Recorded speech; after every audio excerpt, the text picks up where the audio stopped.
কয়েকদিনের মধ্যে নির্বাচন কমিশন গঠন হয়ে যাবে। নির্বাচনী সংস্কারের সিদ্ধান্ত হয়ে গেলে খুব দ্রুত রোডম্যাপও পেয়ে যাবেন। নির্বাচনের ট্রেন যাত্রা করেছে, আর থামবে না। সাবেক স্পিকার শিরিন শারমিনের পাসপোর্টের আবেদন স্থগিত। সহকারী শিক্ষকদের 10ম গ্রেড বাস্তবসম্মত নয়। গণশিক্ষা উপদেষ্টা দাবি ছাত্রদলের কমিটির বিতর্কিত 6 নেতাকে অব্যাহতি। মোবাইল না থাকায় কষ্টে আছেন ব্যারিস্টার সুমন।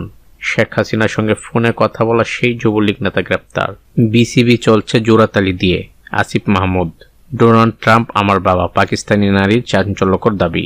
মৌলানা ভাসানী গণতন্ত্র ও মানবতা শত্রুদের বিরুদ্ধে প্রতিবাদী হতে শেখায় তারেক রহমান। শেখ হাসিনাকে ভারত থেকে ফেরত চাইব প্রধান উপদেষ্টা। 2 পর্বেই হচ্ছে ইজতেমা। প্রথমে জুবায়েরপন্থী, পরে সাদ।